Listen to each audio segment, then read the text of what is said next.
राधे राधे। हरे कृष्णा। कैसे हो आप सभी लोग? आशा करती हूँ आप सभी परम मंगल में होगे, स्वस्थ होगे, अच्छे होगे।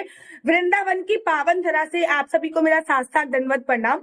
वृंदावन में आप सभी लोगों का स्वागत है और खुलने वाला है वृंदावन का बैकुंठ द्वार, जिसको पार करने से हो जाती है वैकुंठ धाम की प्राप्ति। जी हाँ, मैं बात कर रही हूँ वृंदावन में स्थित वैकुंठ द्वार।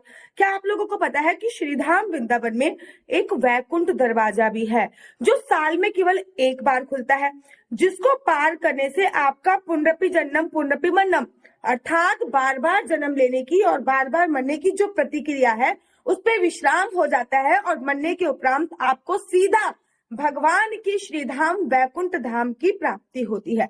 ये दरवाजा साल में एक बार खुलता है और ये दरवाजा बहुत सुबह सुबह खुलता है। इस दरवाजे को पार करने से पहले आपको 7 दरवाजे और पार करने होते हैं। ये पूरा प्रोसीजर वैसा ही है जैसे आप लोगों ने भगवत गीता में सुना होगा कि जब आपकी, या फिर गरुड़ पुराण में सुना होगा कि जब आपकी मृत्यु हो जाएगी, मृत्यु के उपरांत आपको 7 दरवाजे पार करने होंगे, तब जाके आपका डिसाइड होगा कि आप भगवान के धाम जाओगे या फिर दूसरे धाम जाने वाले हो।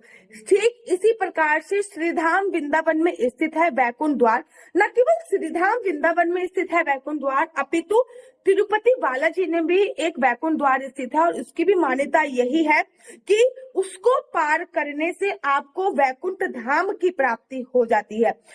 देखो, आने वाली है मोक्षदा एकादशी। मोक्षदा एकादशी को गीता जयंती के नाम से संबोधित किया जाता है। मोक्षदा एकादशी को वैकुंठ एकादशी के नाम से भी संबोधित किया जाता है।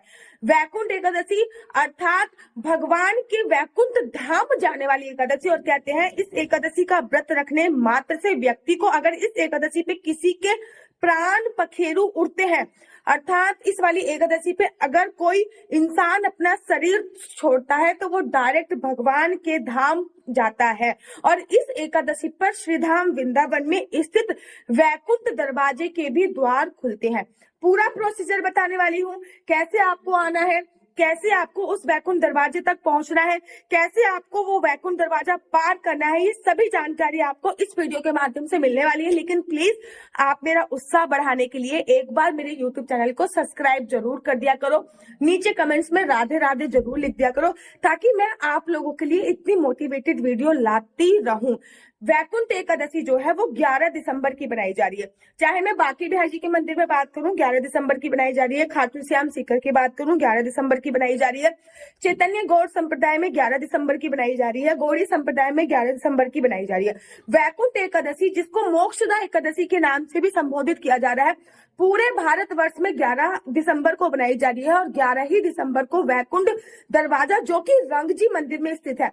पहले तो मैं आपको बता दूं, ये जो वृंदावन में रंगजी मंदिर है, ये वही मंदिर है जिसको सोने के खंबे वाला मंदिर बोला जाता है। ये वही मंदिर है जिसमें 5 सोने के कलश हैं। ये वही मंदिर है जिस मंदिर की पूजा अर्चना वंदना तभी प्रारंभ होती है जब सुबह सुबह ब्रह्म मुहूर्त में एक गौ माता आती है और गौ माता आके मूत्र विसर्जन करती है, और उसके बाद इस मंदिर की पूजा अर्चना वंदना प्रारंभ होती है।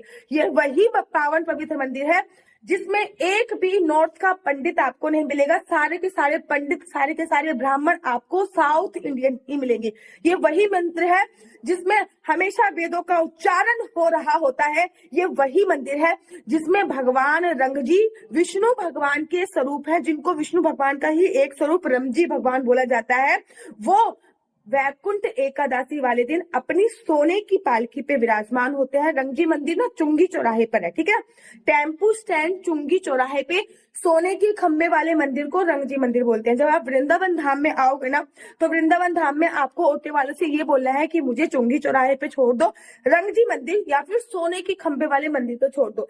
ये सोने के खंबे वाले मंदिर चुंगी चौराहे टेम्पू स्टैंड के पास है, जिसको सोने के खंबे वाला मंदिर भी बोला जाता है। इस दिन वैकुंठ एकादशी अर्थात 11 दिसंबर को सुबह सुबह ब्रह्म मुहूर्त में, ये जो ब्रह्म मुहूर्त का समय है ना, ये लगभग 4 बजे से लेकर 4:10 से लेकर 4:45 के बीच में होने वाला कार्यक्रम है, जो कि सुबह सुबह ब्रह्म मुहूर्त में किया जाता है। इस समय सभी लोग उठते हैं, ब्राह्मण उठ के स्नान वगैरह करने के बाद तैयार हो जाते हैं। गौ माता को मंदिर में प्रवेश मिलता है, गौ माता मूत्र विसर्जन करती है और मूत्र विसर्जन करने के बाद प्रारंभ हो जाता है यहाँ पे वो उत्सव जिसका साल भर से लोग इंतजार करते हैं। एक पालकी सजाई जाती है, सोने की पालकी ने भगवान रंग जी को माता गौरांगा के साथ बिठाया जाता है। माता गौरा लक्ष्मी माता का स्वरूप यहाँ पे बोली जाती है। रंग जी भगवान को बिठाया जाता है, सोने की पालकी होती है, रंग जी भगवान विराजमान होते हैं और वैकुंठ द्वार खोल दिया जाता है। एक दरवाजा है वहां पे जो पूरे साल भर में केवल एक ही बार खुलता है और वो वैकुंठ एकादशी पे खुलता है। इस बार ये दरवाजा 11 दिसंबर को सुबह सुबह 4:10 के आसपास खुलेगा और 4:45 के आसपास विश्राम हो जाएगा। पूरे दिन ये दरवाजा खुलने वाला नहीं है, केवल 45 मिनट का हेर फेर है। 45 मिनट में ये खुल के विश्राम हो जाएगा, बंद हो जाएगा और इस 45 मिनट के अंदर जो भी लोग इस दरवाजे को पार कर जाएंगे, कहते हैं भैया वो तो इस जीवन रूपी नर्क को पार कर जाएंगे और उनके लिए वैकुंठ धाम हमेशा के लिए खुला रहेगा। तो आपको 11 दिसंबर को श्रीधाम वृंदावन में एनी हाउ आ जाना है।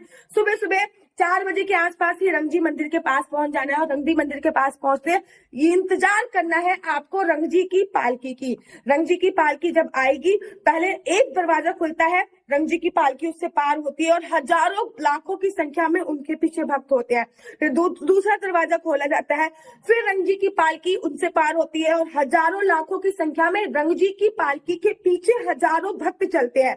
रंगजी की पालकी अर्थात भगवान वैकुंठ धाम उस समय पे जा रहे होते हैं अपने दरवाजे पे और भगवान के पीछे जो भी चल रहा होता है उन सभी को वैकुंठ धाम की प्राप्ति होती है। जैसे कि भगवान राम ने जब ये धरती लोक पे अपना कार्य समाप्त करके जब जा रहे थे ना, तो भगवान राम के जितने भी अनुयायी थे, भगवान राम के जितने भी भक्त थे, सबको वो अपने साथ लेकर चले गए थे।